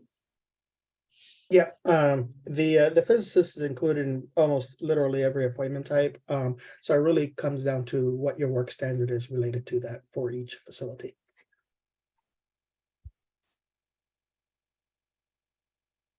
Okay, so as you can see, I have my patient education, my CT sim, and then I'm just doing a simple HDR single treatment just to keep things easy today. So I will just like before, drag and drop. We're going to say it's today. I don't know that we're checking in, so I don't need to make it realistic.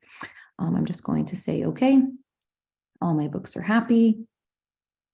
My CT sim. Can you book multiple patient educations? Because we do one at time of CT sim and then one prior to their first treatment. Yes. Yeah, you can book as many educations as you need to book. Sometimes you have EBRT education versus Brachy education.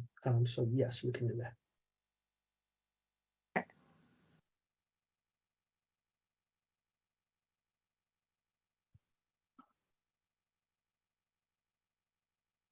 Oh, and because I probably have other appointments for my patient, I'm just going to say override. I want Erin to be able to get to everything that she wants. So I'm just going to say a provider request again, and we'll just say, okay. So everything is happy. And again, you go to the patient's name to make sure that you are going to confirm everything at once. So we will say confirm. And I'm going to pretend I reviewed details if I needed to and say, okay. So now I know that everything is confirmed. I don't think I have anything else from the clerk's point of view at this point. Erin, I'll hand it back to you. Perfect. Thanks so much, Kelsey. Before we dive into just a few questions here, are there any questions from our Vancouver SMEs? Sorry, PG SMEs.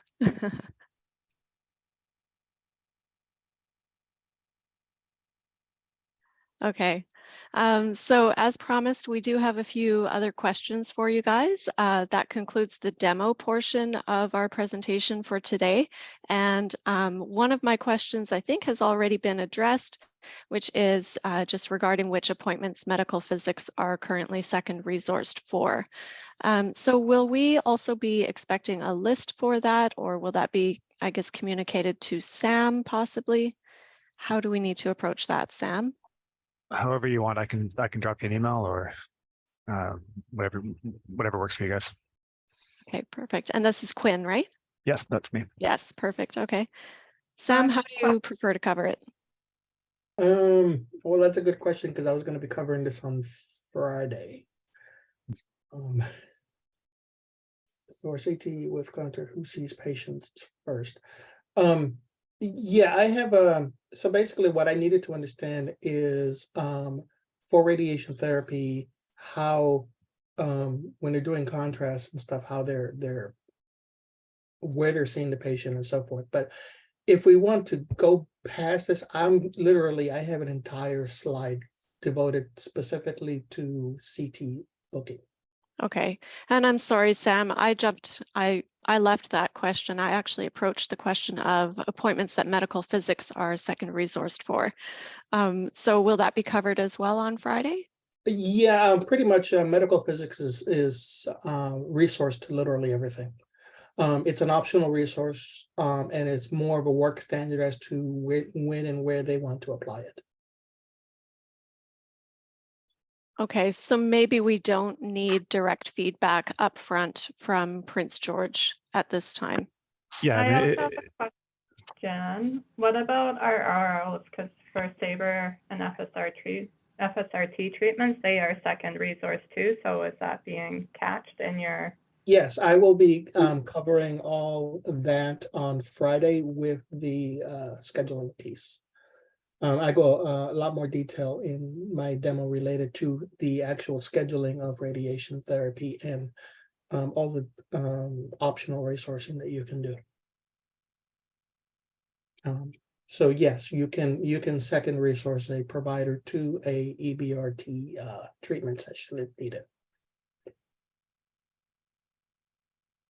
Yeah, Okay. I mean, if we just need to communicate to our clerical staff which appointments get physics and Radox as second resources, then we can handle that internally. Is that how I understand it?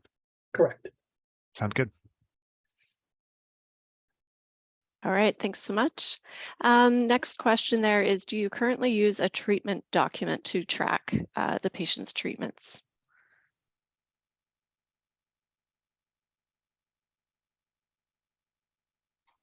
And maybe Amanda, do you mind filling in a little bit more about what this treatment document might be? I was wondering the same thing, what you were asking. Oh, I can maybe take that. So for radiation therapy appointments specifically, I mean, we have various areas in ARIA where the treatment is tracked. So if you're talking about just like a record of the radiation, I mean, that's part of the ARIA electronic record intrinsically in our record and verify system.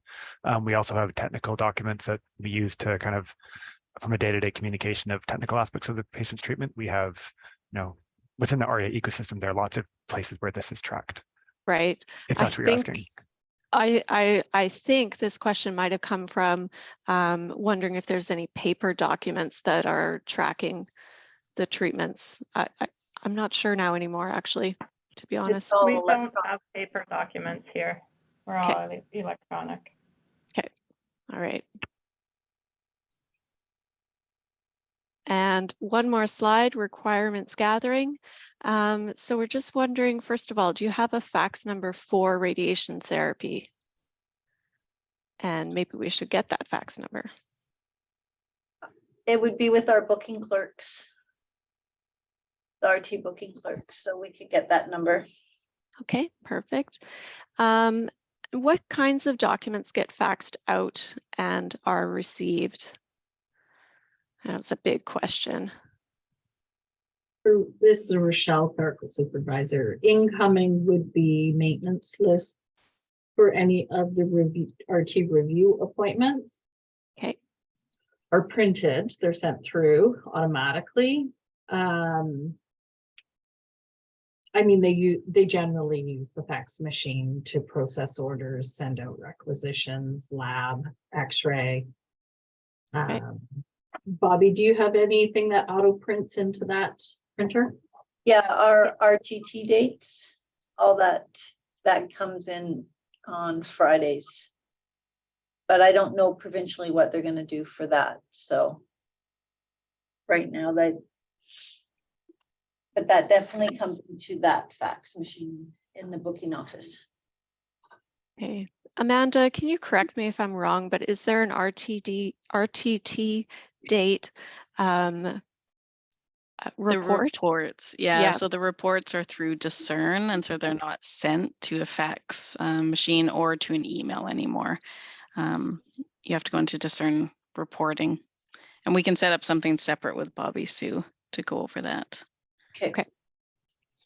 And when you mentioned maintenance lists, Rochelle, that's from CASE?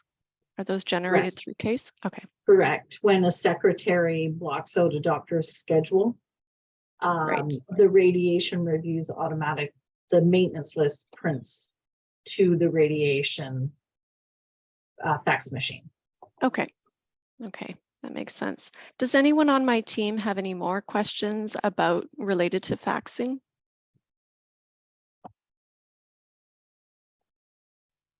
All right, and I'm kind of pondering the relevance of this next set of questions, just given that most of the GPO visits and on-treatment visits do happen in the general clinic.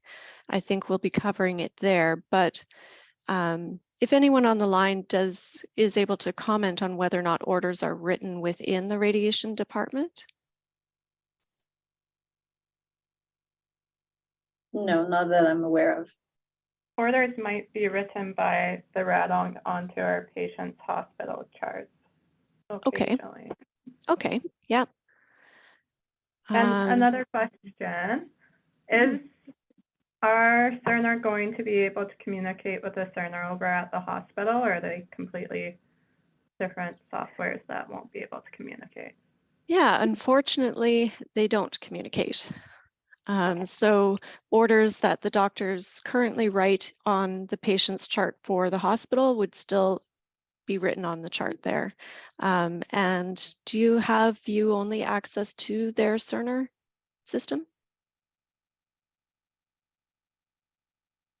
Don't access their system.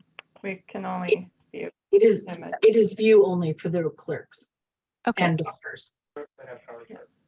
Okay. And then are labs ever collected in radiation therapy or point of care testing done?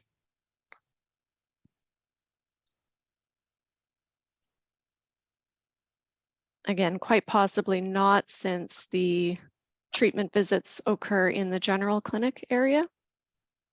That'd be correct. We do have a lab schedule that is not our staff, but we do create a schedule for lab draws.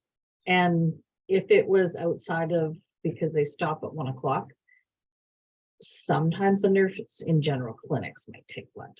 Yes. Or Okay. we call the hospital over to get it. Okay.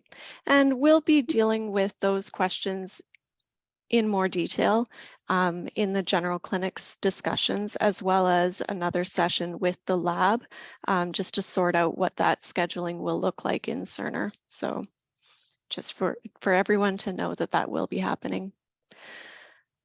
That actually concludes the presentation and the questions that I have, except to ask that, wondering if anyone has identified at this point any gaps within the workflows, any reason this won't work for Prince George. It's David in Prince George. I guess the comment I've been hearing, and I assume Vancouver probably has this, is it seems like some of our workflow seems to be longer, but it seems like the booking workflow seems to be exponentially longer than it would be standard.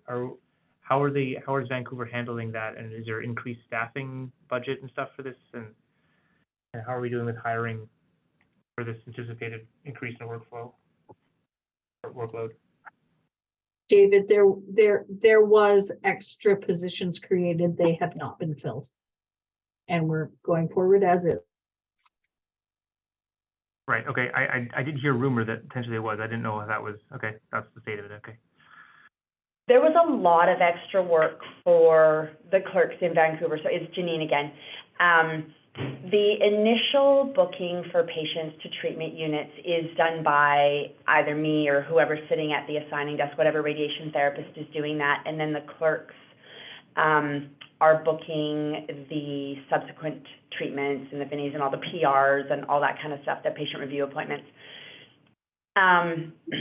One thing we had going on here in Vancouver was we kind of elected to take away patient preference for appointment times, because that was leading to a lot of extra work for the clerks when they are organizing the treatment unit schedules for the following week. They were doing a lot of moving around, and I will tell you now that it is a somewhat tedious process to move appointments in Cerner. And so that was one thing we did. It doesn't take away the number of clicks, and it doesn't decrease the overall scheduling process. But like Sam said, you get faster at it, and it makes it seem a little bit easier, and you kind of get used to it. But it's not a super easy transition, and what used to take 3 or 4 clicks now probably takes about 15. But the clerks do get used to it, and it may not be quite so bad for clerks up in PG, being that it's maybe not quite such a big center. That's my input from here in Vancouver. Can I ask another question related to that for the Vancouver team?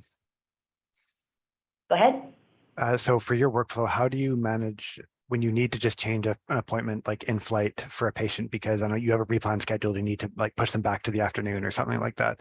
Are the radiation therapists handling that, or are the clerks handling that? No, our radiation therapists in Vancouver don't have booking rights. The only radiation therapist right now that has booking rights are the therapists that sit at the assigning desk. And are those your resource therapists, or are they special assigning desks therapists? It's just like a radiation therapist that rotates into that. I have done the job for a long time.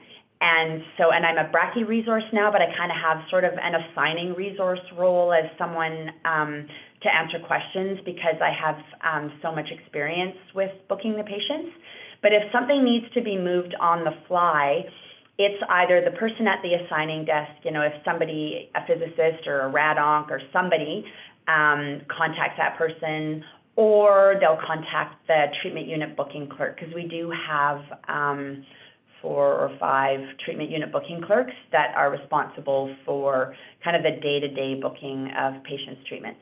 And it's, sometimes there are functions, there's a shuffle function within Cerner, and everybody will learn all of this. And so that makes things a lot easier rather than, having to go through conventional routes to reschedule the patient. There's all kinds of different tips and tricks that you kind of learn as you go. Janine, it's Christine talking.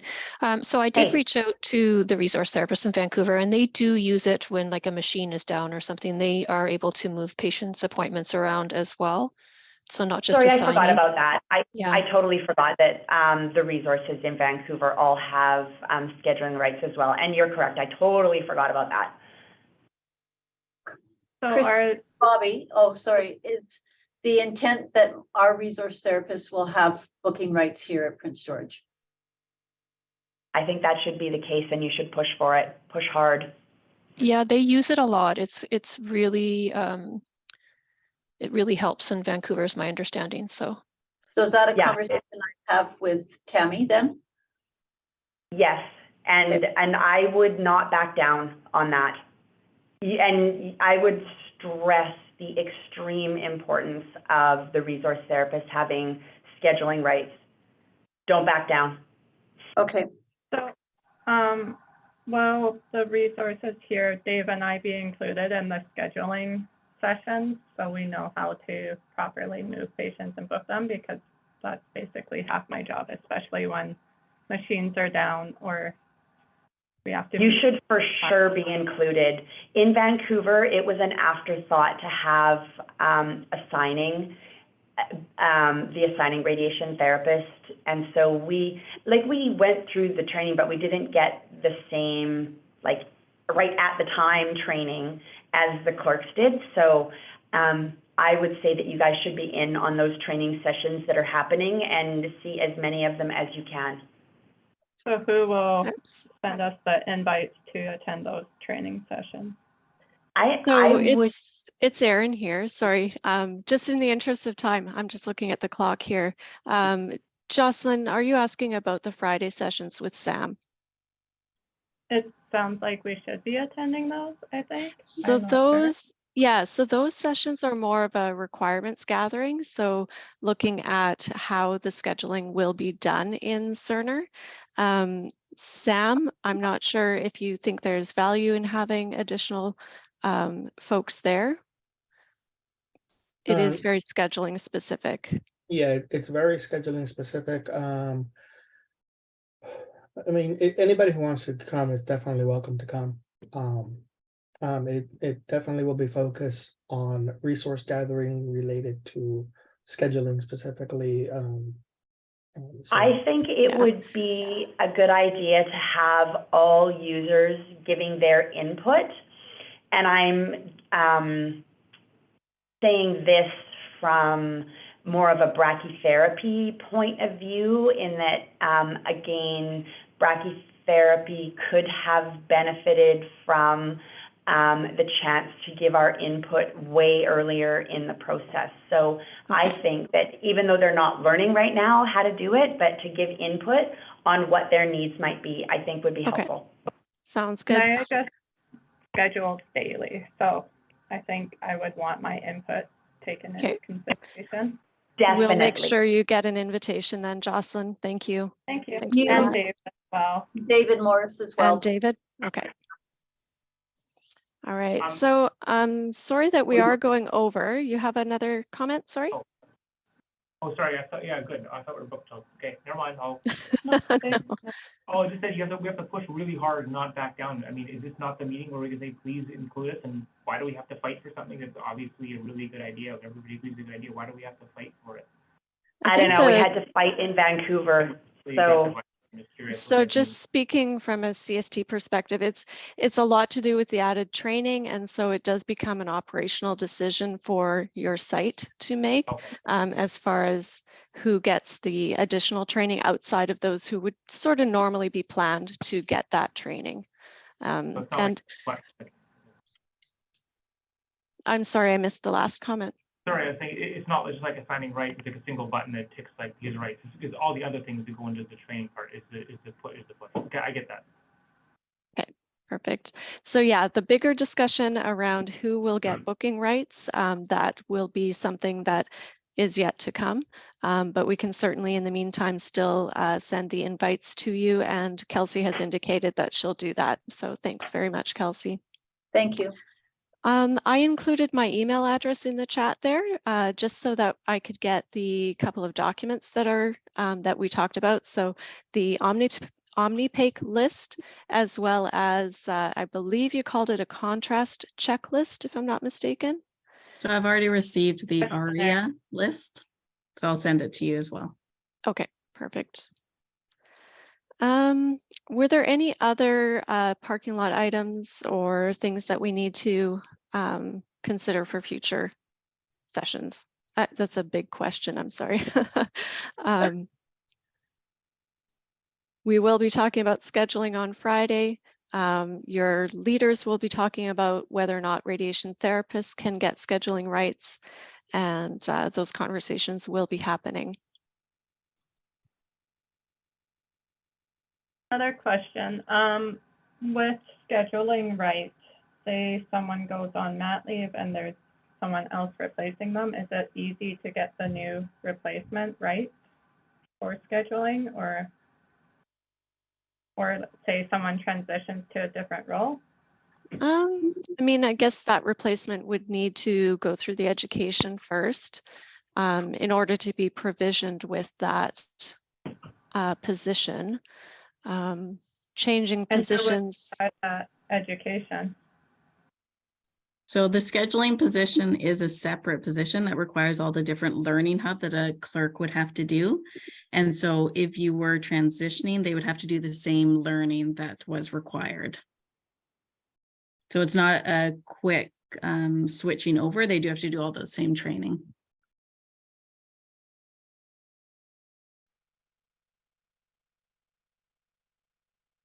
Okay. Thank you.